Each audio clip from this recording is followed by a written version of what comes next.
What is medically associated therapy, MAT?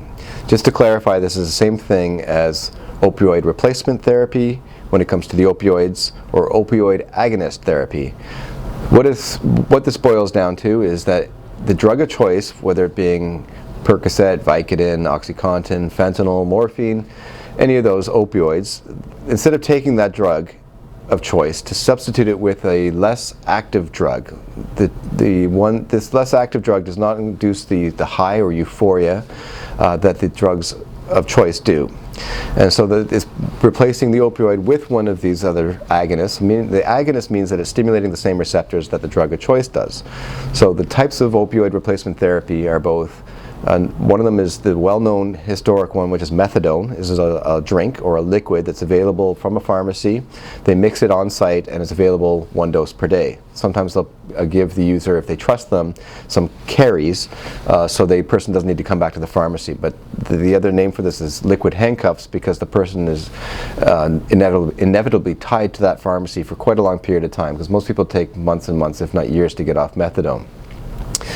The other opioid replacement therapy, the newer one, is called Suboxone, and that's the trade name. The actual name is buprenorphine mixed with naloxone, which is the antidote in a very small dose.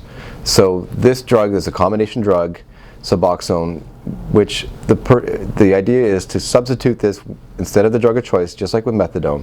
So the idea is the user stops their drug of choice, they go into withdrawal after about 24 hours, and at that point then they are dosed with the Suboxone to try to get to the appropriate dose, so that they're not getting sleepy from too much, but they're not going through withdrawal by too little. So trying to find the right dose. Now this tends to be anywhere between 4 and 24 milligrams. It's a wide dosing window. But once this person is stabilized and they're not going through withdrawal and Suboxone, now they're on this replacement therapy, and now they're no longer feeling the withdrawal, and they can get back to their normal routine in life. The idea now is to reduce it. Some physicians prescribe a rapid wean, which is what I experienced, and it's not for everybody. It's very uncomfortable, but I went through withdrawal much quicker, but I was able to get off quicker. These slow weans are the more commonly ones used, and there's less chance of relapse with these, and so just gradually 2 milligrams per dosage is reduced, but this is over a greater period of time. We're talking about several months instead of over a week. And the person can continue on the Suboxone or the methadone for up to years. The problem, though, in the long weans is it's much harder to get off those final couple doses. So the final milligram for Suboxone is difficult for some people. And they go into withdrawal, and this is a high-risk period to relapse. Same thing goes with methadone. If they've been on it for a long time, the final, I think it's 30 milligrams or 60 milligrams. It makes it very difficult. Where this final dose, with methadone, they try to reduce the dose by 10% every 2 weeks. So it is a challenging time. Each one has their own challenges, but this comes down to the user themselves. Is they need to do some work here. At some point, they need to pay the piper. They need to hopefully get off the medications entirely. Some people can't do it, and they've tried several times and they relapse. But the idea is to get off of it, to bite the bullet per se, and to try to get off the final doses. So opioid replacement therapy, or medically associated therapy, or opioid agonist therapy are all the same things when it comes to the opioids.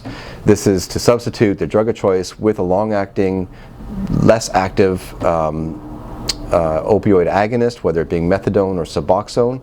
It allows them to function properly, so they're not going through withdrawal, so they're no longer chasing the high and chasing the drugs and spending a lot of time and energy into obtaining their drugs. It enables them to start functioning properly in society, to keep their job, and to slowly wean off these medications, or sometimes rapidly in certain cases when a person's in a rehab or detox. But that is the general purpose of this, is it helps. It's safer these ways. Also, there's lower likelihood of relapse, lower likelihood of overdose.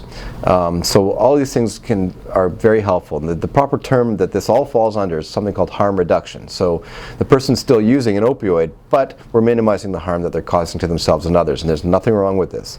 The other school of thought is total abstinence. And once I weaned off of Suboxone, that would be considered total abstinence. But that's not for everybody, because it's a high likelihood that people relapse in that situation. So to summarize again, I've already done that, but Opioid replacement therapy is a good idea. It's for safety reasons, and this is something that people can obtain very easily through their family physician or even in the emergency department to get them on Suboxone as a temporary measure to keep them safe and to continue on to get ultimate treatment, which in my view would be rehab. We've helped over 1 million Americans completely recover from substance abuse. Call now at 1-800-615-1067. Call now.